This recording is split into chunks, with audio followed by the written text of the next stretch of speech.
Hello बंधुगण स्वागत यही चैनल को आज यही वीडियो रे डिस्कशन करिबा basic and most important question जहाँकि ओडिशार प्रत्येक एग्जाम रे देखिबाकू मिलुची।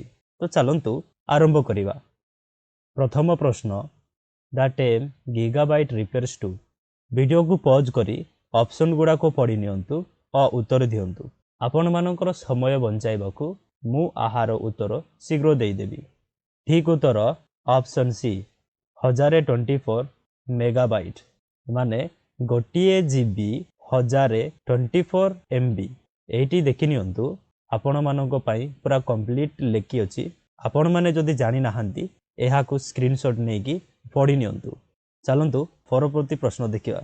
Loading operating system into RAM is called dash माने ऑपरेटिंग सिस्टम जेतेबेले रॉम रे इंस्टॉल होतिबो बा लोडिंग होची ताहाकू कोन कोहाजिबो। ऑप्शन गुडा को देखि नियंतु। एहार उत्तर होची ऑप्शन बी बूटिंग। बूटिंग दुई प्रकार कोल्ड बूटिंग और वार्म बूटिंग। कोल्ड बूटिंग कहले जदि कंप्यूटर स्विच ऑफ अछि ताहाकू आमे ओपन करूछु बा स्विच ऑन करूछु ताहाकू कहिबा कोल्ड बूटिंग। वार्म बूटिंग कहले जदि कंप्यूटर स्विच ऑन अछि ताहाकू जदि रिस्टार्ट करूछु सेटा स्विच ऑफ हेकी पुणी तरे स्विच ऑन होबो ताहाकू ही कहिबा वार्म बूटिंग। चलंतु देखिबा परवर्ती प्रश्न। Qwerty is used with refers to. एही QWERTY एहा निम्नलिखित मध्यरु काहा सहित जड़ित। एहार उत्तर होची ऑप्शन सी कीबोर्ड। कीबोर्ड रो प्रथम लाइन रे आपण माने देखिथिबे जदि केबे कीबोर्ड टाइप करिसंती मु आशा करे आपण माने सब कीबोर्ड देखिचंती। तो कीबोर्ड रो स्टार्टिंग रो QWERTYUIOP एमिति लेखा हेतिबो। एही कीबोर्ड को एही फोटो रे देखि पारुचंती एही महाशय जनक निर्माण करिथिले। यांको नाम क्रिस्टोफर लातम। परवर्ती प्रश्न देखिबा। Dash is full form of EPROM। Video को पॉज करि नियंतु और एहा को पढ़ी नियो। एहार उत्तर हबो option B electrically erasable programmable read only memory. Next question. A single dot on a computer screen is called. एहा उत्तर कहिबा पूर्वरु गोटे जिनिस एक्सप्लेन करबा को चाहे। हमें जो स्क्रीन देखुछु कंप्यूटर रे चाहे मोबाइल हो बा कंप्यूटर हो लैपटॉप हो जोटी भी देखुछंती जो हमें स्क्रीन हम प्लेन देखा जाउची छोटो छोटो डॉट थिबो किंतु हमकु ताहा विजिबल हबो नाही। बहुत गुडे डॉट को कंबाइन करी बा जड़ित होई गोटे स्क्रीन होउची। सेही डॉट मानकु कोन को जाए। एहार उत्तर ऑप्शन सी पिक्सेल। एटार देखि नियंतु आपण मानको पई फोटो मध्ये लगेछि। ए कंप्यूटर रे ही एमिति डॉट डॉट गुडे थाए एहा को ही कहबा पिक्सेल। नेक्स्ट प्रश्न। The cache memory works between. Cache memory temporarily data store करिताए। तो एही कैचे मेमोरी काहा काहा मध्य रे काम करिताए। ऑप्शन को भाबी नियंतु। एहार उत्तर होउची option C CPU and RAM। CPU और RAM मध्य रे एही कैचे मेमोरी वर्क करिताए। एहिटारे पिक्चर को भी देखिनियो। पिक्चर रे आपण माने भल से बुझी परिबे। आपण जदि चाहंती कैचेर डेफिनेशन मध्य पढ़ी neo. Next question. What is the smallest unit of information. गोटे इंफॉर्मेशन रो छोटो यूनिट कोन। एहार उत्तर होची ऑप्शन ए बाइट। बाइट होची सबुटू छोटो यूनिट। एटारे मध्य सही टेबल को अटैच करिछि देखि नेबे। चलंत आमे परवर्ती प्रश्न देखि नेबा। The data is processed is known as. जो आमे कंप्यूटर रे टाइप करूछु बा किछि गुटे इनपुट दउछु सेटा प्रोसेस हैला परे जोटा हमकु स्क्रीन रे देखा जाउची बा हमकु उत्तर मिलुची ताहाकू कोन कहिबा। ठीक उत्तर ऑप्शन ए इंफॉर्मेशन।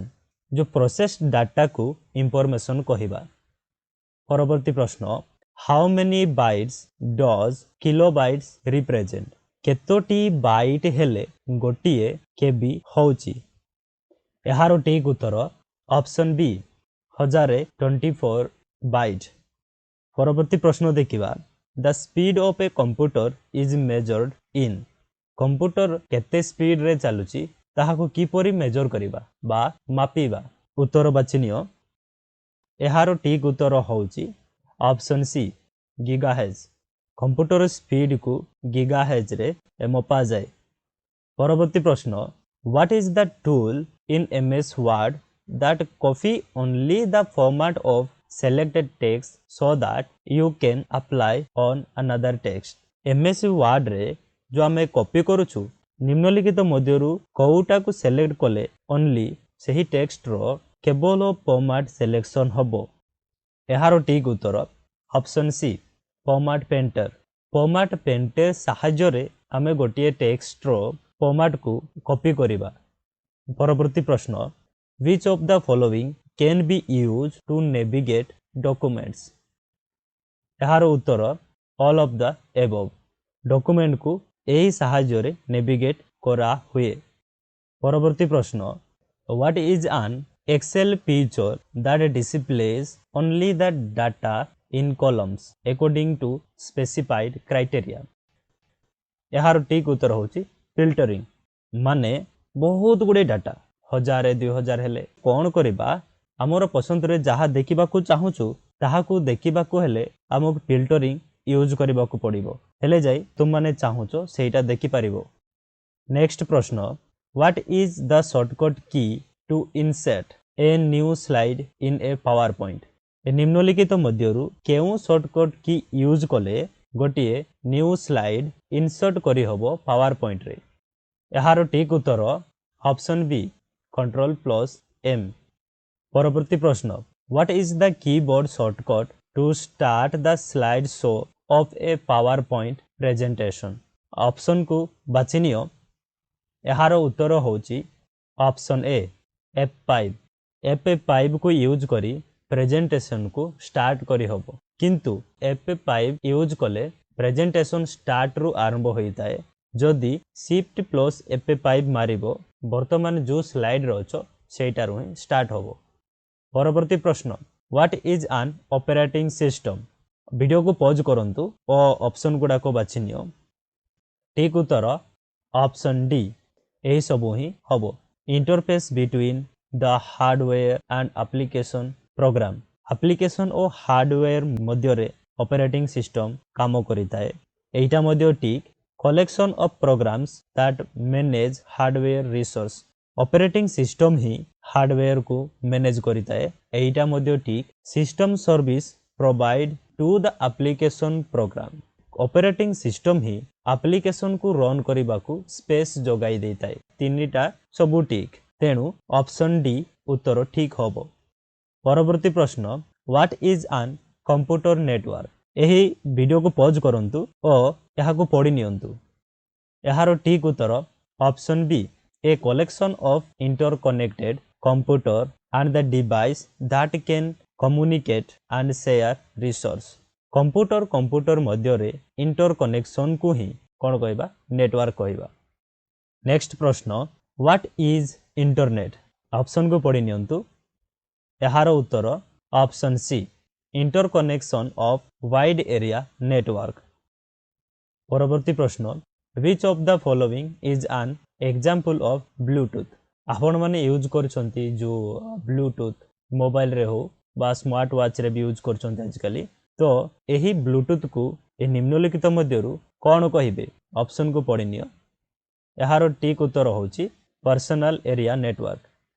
आज ही वीडियो रो शेष प्रश्न what is the term used to describe the process of analyzing website visitor behavior to improve conversion rate? यार उत्तर आपण माने कमेंट सेक्शन रे उत्तर दियंतु।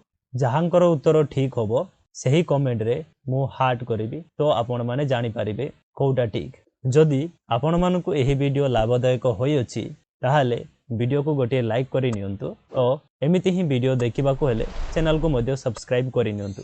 जदि आपण को पसंद आसुची जदि पसंद आसु नै तो चैनल को सब्सक्राइब करंतु ही नै। पुणी मिलेबा एमिति ही इंटरेस्टिंग वीडियो रे।